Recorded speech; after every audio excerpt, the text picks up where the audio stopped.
am M. Shannon Hernandez, author of Practical Joy. And the worst advice I ever got was that I would have to wear makeup and change my clothing to build $1 million a year brand. Ooh. I love that terrible advice. So who told you? I mean, you don't necessarily have to call them out, but like, who told you that? When did you hear that? I heard it like 3 years ago. And I was like, that's bullshit.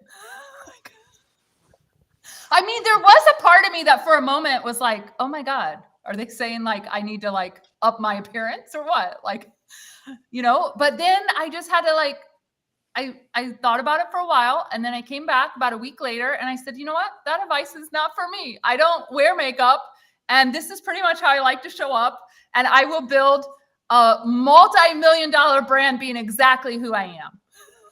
Ooh, so how did you get that confidence, Shannon? Because that is not something most people have. I was talking with someone yesterday. I told her to be more you, and she's like, oh, but I've been told this, that, and the other thing, and I don't know. I just want to fit in. And it's like, well, no. Like, so how did you get that confidence? Where does that come from?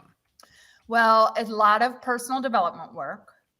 A lot of me just saying, I want to be truly authentic to who I am in all cases. And, people do give well-meaning advice that maybe they resonated with or whatever, but I've had to put a big filter on and really filter everything through the lens of, 1, does it bring me joy? 2, is that advice for me? And 3, what will make me stay in my lifestyle values and what I truly believe, right? As far as how I want to show up.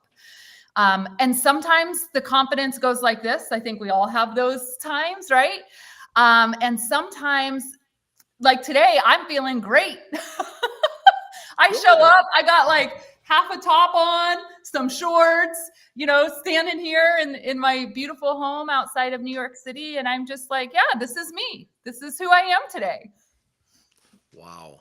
That's awesome. So you said you've got 3 questions there. So let's bust those down, and then we'll focus on joy. So the first one is, does it bring me joy?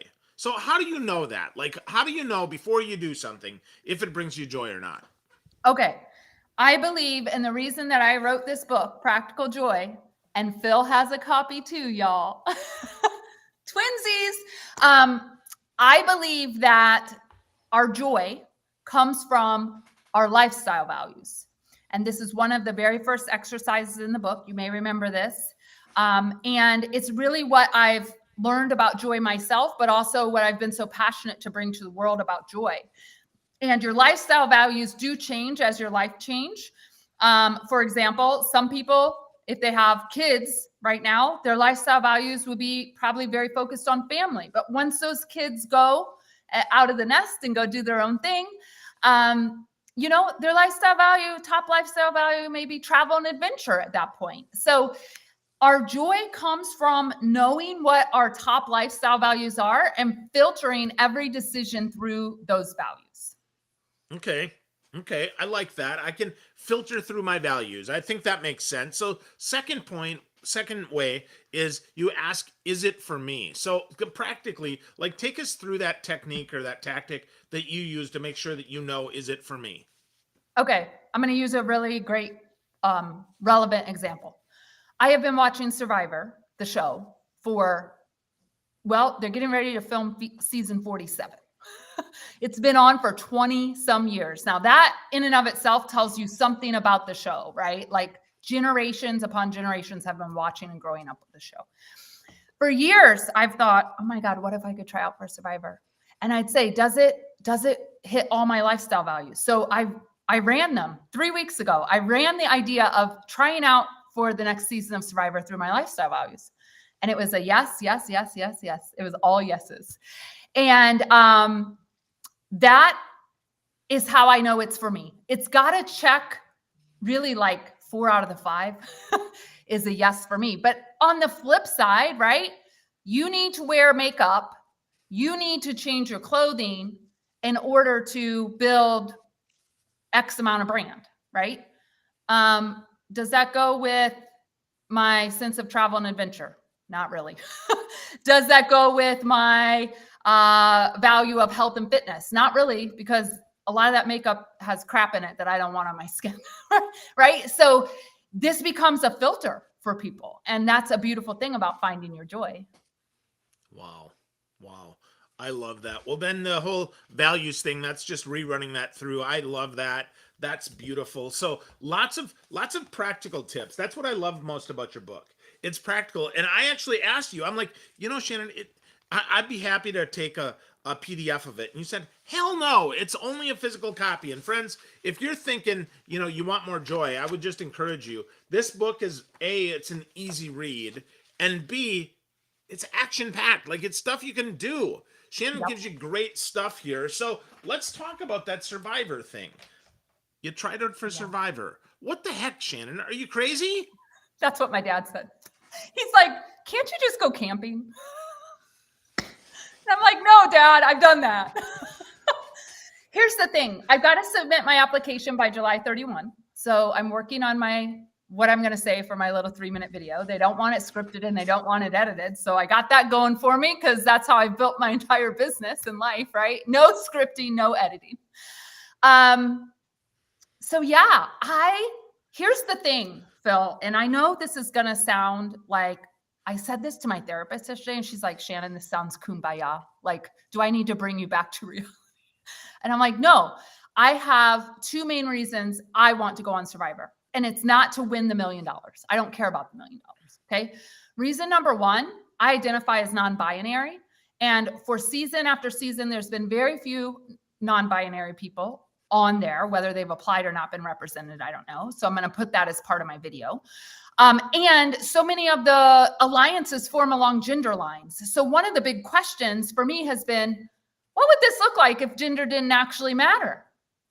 Right? Because as non-binary, I don't really care about gender so much. Like, it's not important to me. Right? So that's the first one. That's one of my first goals. The second goal is, can I get even in the top 5? I don't care. The top 1, it doesn't matter. Without lying. Can I show up in full joy of who I am and in full integrity, not blindside people, which is how people win, not like start rumors about all kinds of things so that people get voted off. And that is my goal. Like, I'm going to say this to the Survivor people. I think it's compelling. Wow. Well, that's so different, right? I mean, there's both of those things are super different. And I love that. I think that is authentically you, which is absolutely why it's so wonderful. With that, though, I mean, what happened if they reject you then because they say, well, you know what? Part of the show is manipulation here, Shannon. Yep. We've got to do this. What say you then? Then I say, okay, have fun. I can't go. Because I don't want to manipulate people. Now, on that, because I've been very public about this decision and journey to my business community on Facebook, I did have a lawyer reach out to me who's a friend. And she said, I'm a former litigation attorney, and I can teach you how to not say everything so you're not lying, but you're not disclosing everything. Would you like my help with that? And I'm like, oh, yeah. Yes, I would. Wow. So that's fantastic, right? Well, just by sharing that, you now got some opportunity there to have a conversation that many of us never get to have. Because I will tell you, I would have never thought of consulting a lawyer to speak more persuasively, if you will, without lying. I think that's super interesting that happened. But that probably didn't cross your mind either, did it? No, my post on Facebook was, does anyone coach people how to lie? And I need to know if this is a thing or what I need to be working on in case I get chosen for Survivor. And there were really great answers. The attorney answered. Somebody said, oh, go take improv. You'll get real good at it. I was like, okay. Well, somebody said, what's the other? There was a really good piece of advice. It'll come to me. But there was another one that it's like being an actress or an actor, right? Or whatever the non-gender term would be for that. No, actor is still non-gender. Okay. It's like being an actor, and you can do it. I promise you can do it. Don't let this hold you back. So my fans on Facebook were like, you can do this. We've never even watched the show. We know you can do it. And we're going to watch the show if you get on it. Wow. Wow, that's awesome. That's so good. That's so Yeah. good. Well, I can't wait to watch more of that. I love watching what you do, and you are so joy-filled. I love that. And so with that, right? Your business is called the Joyful Business Revolution, which is super interesting, right? Cuz I got to tell you, that felt a little woo-woo. I'm Yep. like, okay, well, let's see. And then no advertising. I'm like, come on, no way. And Yep. then we've talked. We shared a show we were on with Melinda Emerson, which was super cool. And I'm like, she's not kidding. Like Nope. she built a 7-figure business doing this. So what, Shannon? I have to let's talk about that. Like, how did you know that that was gonna work? Like, how did you know that organic marketing, or did you not know and you just want to try Listen, it? it's a good question. I came, I started this business 11 years ago from being a teacher in Spanish Harlem, eighth grade. I didn't know shit about anything running a business. But what I did have to learn in those 15 years of teaching adolescents was how to have humor, how to have great presence at the front of the room, because you shove 35 eighth graders from Spanish Harlem into a room and they got to look at me for 90 minutes. I had to evolve into a storyteller, literally. And I pretty much threw out most of the curriculum. I mean, I did teach the curriculum, but in a roundabout way of what brings you joy. What are you doing with your life? Where are we going? I didn't care. They said crazy things like, I'm going to join a gang. And I didn't care. It was not my role to judge. It was my role to try and like get them on board with a plan of action. And in the process, teach reading and writing. So I didn't know how to grow business when I left. I didn't think it would work, but it was like the survivor thing. It was this inkling that wouldn't go away. And I'm like, okay, I think my time with teaching is up. I'm still going to teach great marketing, way to have joy fueled marketing and how to sell authentically, right? And how to show up as yourself, all the things that really I'm known for. But I didn't know it was going to work. How do any of us know it's going to work? But I just kept at it day after day, year after year, got traction. And then people started saying, oh my God, you should be doing ads. And I'm like, no, I shouldn't. It's another should. Anything that kind of starts with you should doesn't really go so well with me. So we haven't done ads, but I mean, would you do ads if you had $1 million in revenue and your profit margins were like 50 and 60%? Do you need ads? No. How much is enough, right? Yeah. And because we're all about joy here, I didn't grow a business ever with the intention of 7 figures, 8 figures. Like it's still not even on my radar. It's how much time do I get to take off? How many people do I get to reach and help them with their messaging and their marketing?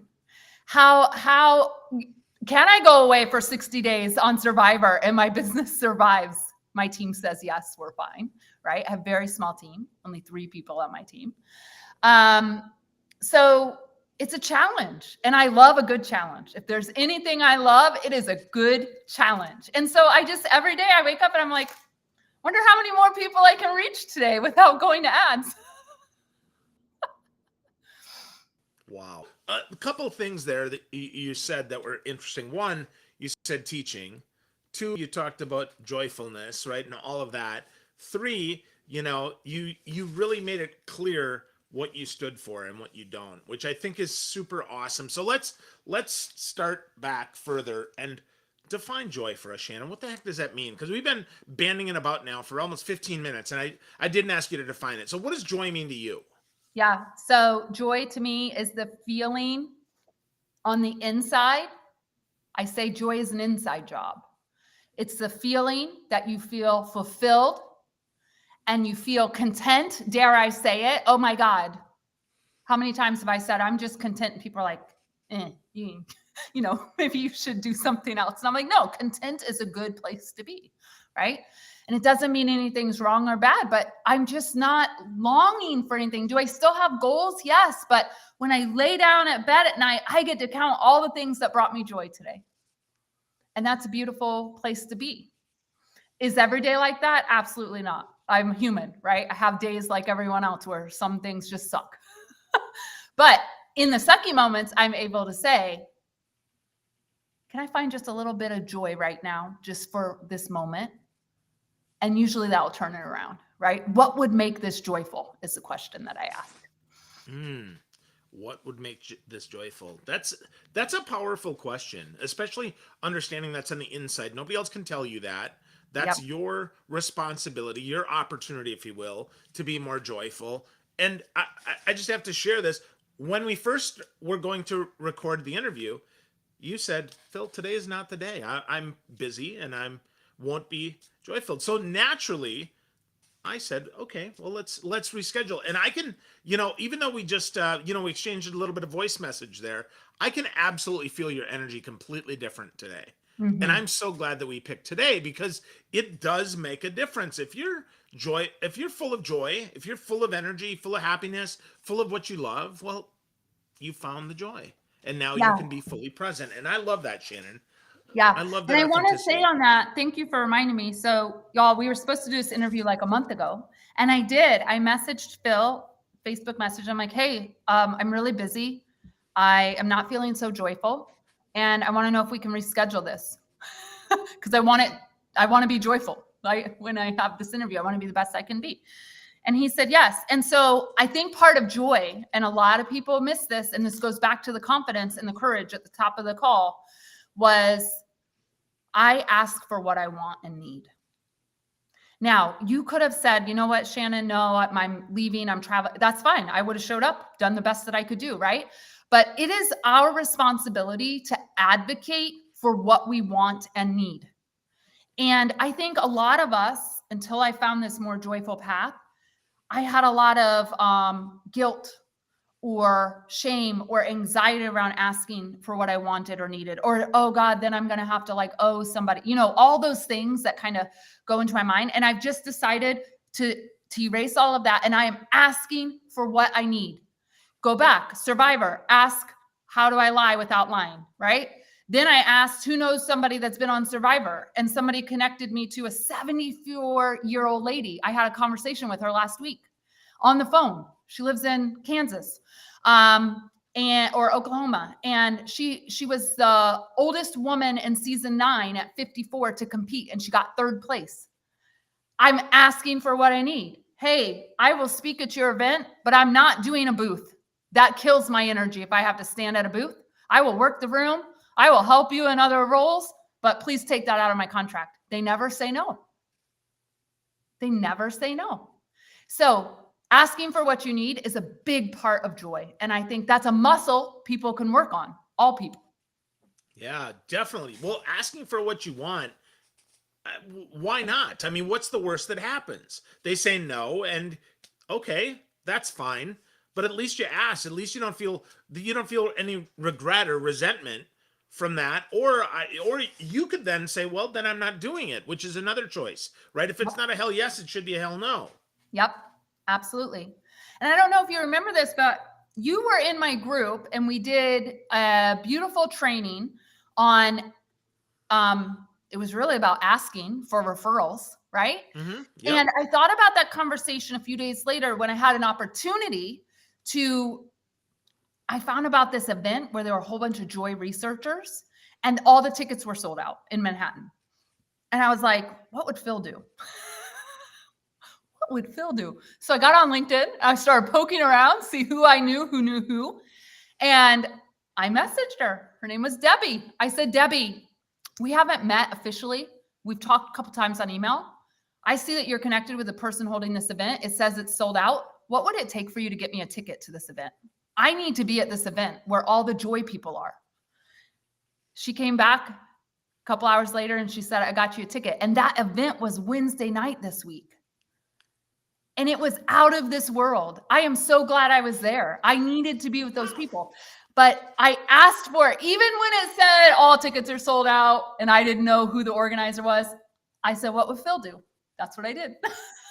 Yay! I'm so glad, Shannon. Way to go. High five. That's awesome. Yeah. I'm Thank so you. glad. That is terrific. So, okay. So that's so interesting, right? We ask for what we want.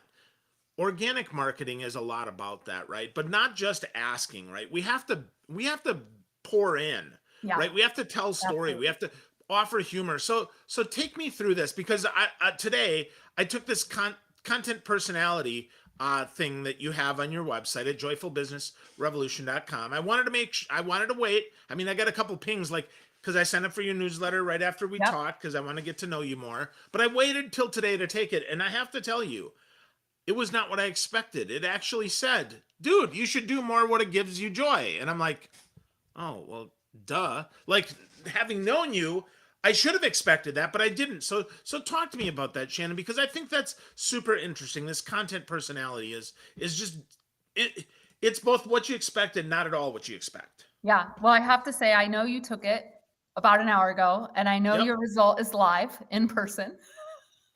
Right? Yep. So why? Why did you feel like it wasn't right, or it was just what you needed? Well, let's back up. It's not that I didn't think it was right. I Yep. totally know that live in person is it, but I thought there was going to be more there that not like seldom does it give you exactly what you need. I mean, usually it's a trick, right? We take these Yeah. quizzes and they're Yep. tricks. Yep. No trick. No, Like no straight trick. up, Phil, you should do live. That's it. Isn't that so refreshing? Yeah. It totally is, right? Like, it's so funny. It totally is. Oh my God. You just made my heart so happy. Okay. So 8 years ago, I laid in my bed. I'd had a conversation with somebody on a phone, and she was crying.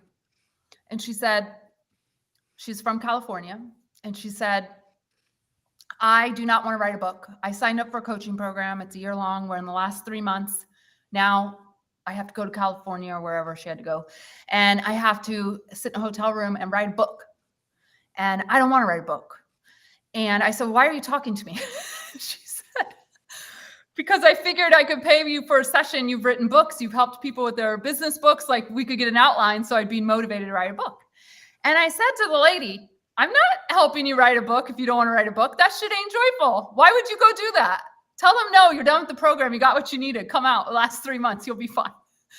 But I laid in bed that night, Phil, and I was like, okay, there are so many people who are being told they must write a book, they must do video, they must go to networking, they must get on Clubhouse, they must. I mean, the list goes on. We've identified 170 ways you could market your business. Who has time to even sift through that? That is not joy, people. So I got up, I got a piece of paper and a marker, and I drew a picture of a wheel in black and white. And I said, okay. And as crazy as this sounds, within a week, I had that quiz that you took, and I had an entire course. And now we have an entire messaging mentorship program based around how to use your natural way of how you show up in your world, in your marketing, to grow your business the way you want to grow it. And it's the best thing I've probably ever created. And I've created some really great things, but this thing is of service to people. This helps if you know you're live in person, okay? And there's 5, y'all: video, audio, written, visual, and live in person. If you know you're live in person, you get to mark podcast off, recorded videos off, making graphics off. Like, imagine you just get to focus on the one thing you're already good at. And I still say it's probably my greatest contribution to the world of marketing to date. Wow. Because there's clarity in that. There's a lot of stress, right? Oh God, I don't have to do that. And it's permission. Yep. That's what I loved. I have to tell you, right? Like, I'm not one that I need to wait for permission, but that confirmation there was like, wow. That felt good. Now, not that being said, right? I love podcasting. I love audio. I love video. I'm not I'm terrible at graphics. I mean, but as the show starts, that's the best graphic I've ever done, and I didn't do it. All I have to do is drop in our pictures and change the name and the title. I mean, it's a template, right? I mean, somebody nicely that's way more talented than me made that. But that makes me feel a whole lot better, because, like, I'll tell you, a lot of my marketing, and I'm using air quotes if you're listening to this, a lot of my marketing is pictures of me being goofy, being myself. And it's so interesting because I yesterday I went somewhere and I had on lime like neon yellow shorts. I had a green and neon yellow shirt and my neon yellow glasses. She says, "Wow, you're really on brand today, man. That's awesome. Like I get the full Phil Gerbishak experience."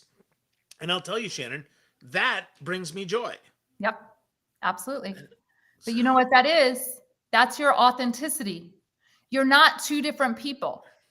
Right. And that feels really good. I taught a class yesterday called Authentic Invisible You, and it was how to use selfies. We have billions of dollars of marketing collateral on this phone, y'all.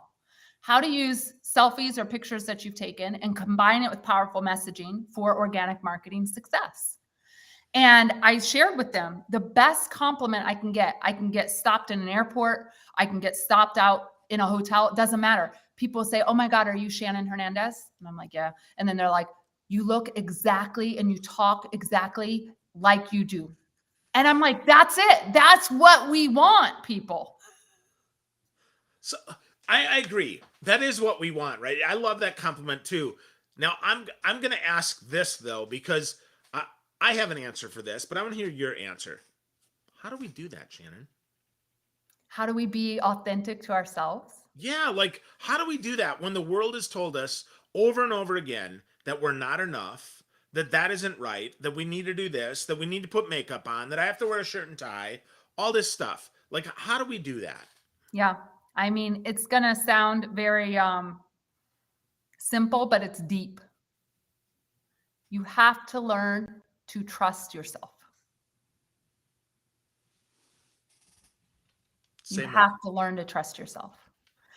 And the reason we don't trust ourselves is because we've given our power and our authority away to stories and people and society and things that tell us we should be doing this and should be doing that. And it's like big whirlwind up here in our brain. Right. And I always tell people, Phil, and you might be able to relate to this because you're in sales. And sales is the relationship of being human and having relationships with people.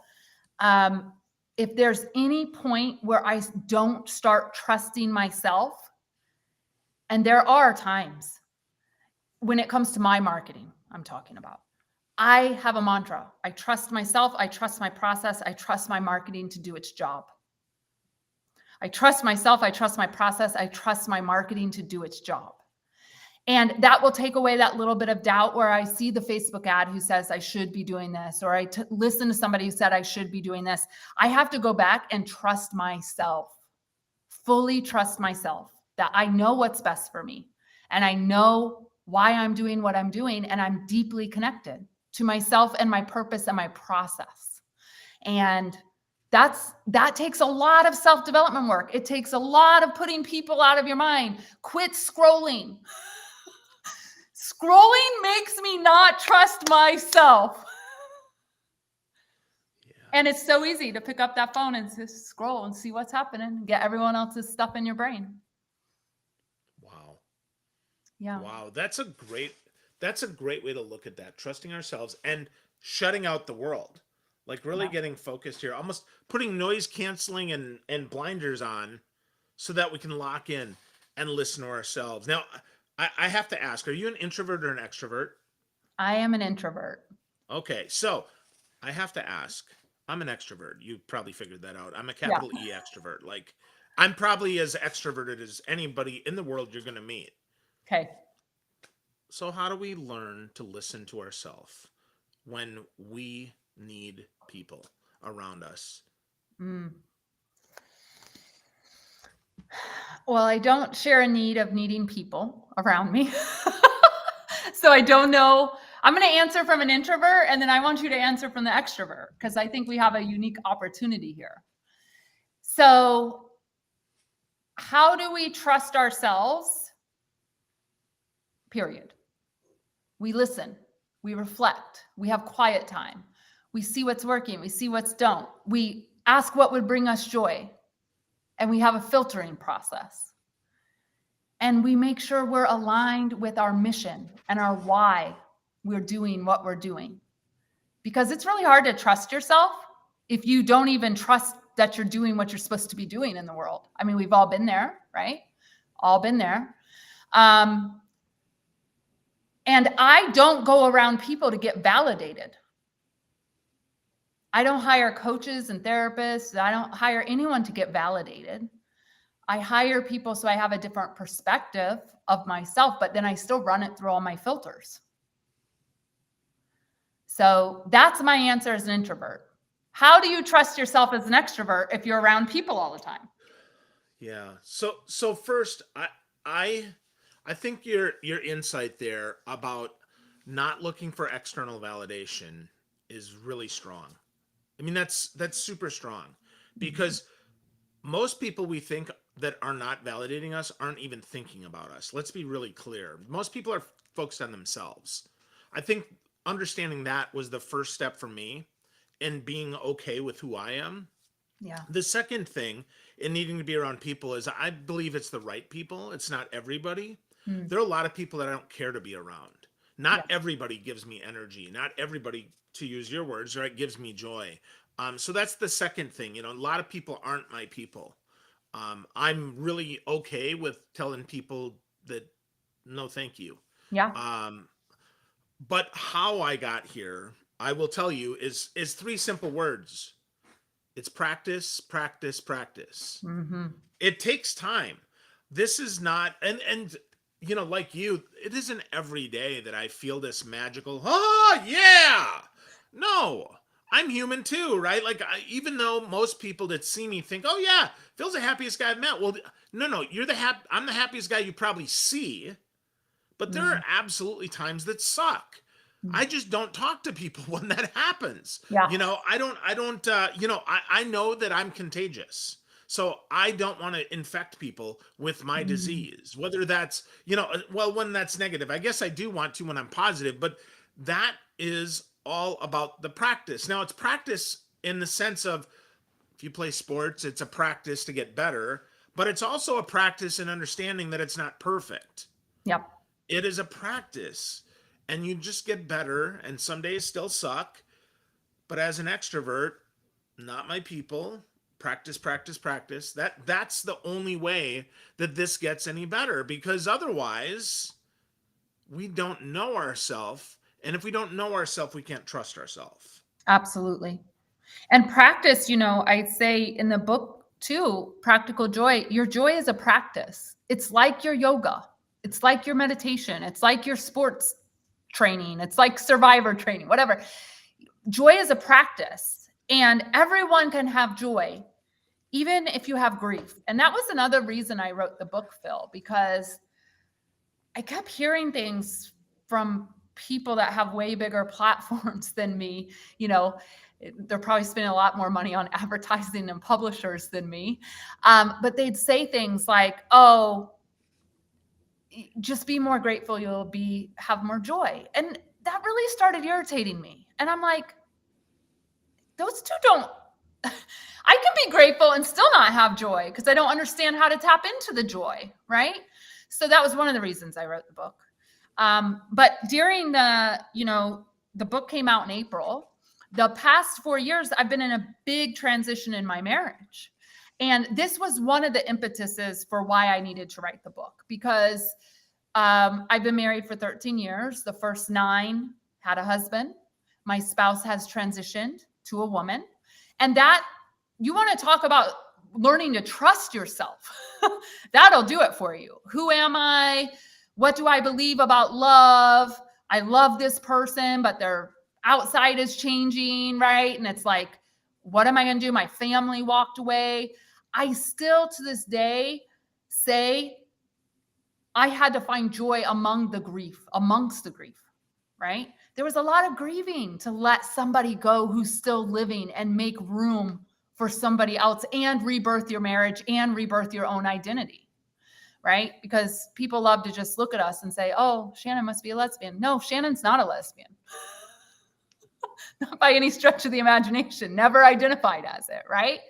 So we have to know ourselves. We have to trust ourselves, because there are going to be times where, a parent gets sick, you have an injury, your spouse transitions, your business flops. Do you trust yourself to say, I'm doing the best I can do? This is still what I want to do. I'm on board with the mission and I'm going to keep figuring out, or this isn't really what I signed up for. I got to change directions now. And either way is fine, but you don't know that if you don't trust yourself. Yeah. Finding joy in the grief. Absolutely. Learning about yourself, trusting yourself. Beautiful stuff. Love the book, Shannon. Lots of awesome stuff in there. Thank you for sharing so much. Now I got to ask one final question. Now, before I ask that question, I want to let folks know, if you want to get more from my friend Shannon Hernandez, go to joyfulbusinessrevolution.com. Take her quizzes, read her stuff. The content personality wheel is amazing. It's super simple and super powerful and will help you be better at organic marketing. But with that, folks are listening to this, Shannon. They're like, okay, great. Where do we get started? How do I start finding my joy? How do I start finding my practical joy? Yep. What do you say? Well, you got to get quiet. The easiest thing I could say, grab a piece of paper, number it 1 to 50, and start writing 50 things that bring you joy. Now, that seems pretty easy, but people usually get to about 10 or 12 and then they get stuck, which is normal, right? But I want you to think about things that you might take for granted that you don't know bring you joy. Every morning, coffee with the sunrise brings me joy. Snuggling my cat brings me joy. Those things need to go on the list. And I think you're going to find as you do the inner work, it's not the external vacations, that's happiness. All the stuff outside of us that we think brings us joy is actually happiness. Joy is an inside job. So make your list of 50 things that bring you joy, and then be committed to practicing being present with those things every day. Pick one. That's what I'd say. Love that. I love that. Folks, if you take nothing else away from today, listen to what Shannon just said. Joy is an inside job. It's up to you. You can find it. You have it inside of you. It's a feeling and an inside job. Shannon, thank you so much for your brilliance today. I so appreciate you, my friend. This was fun. Thank you. Thanks for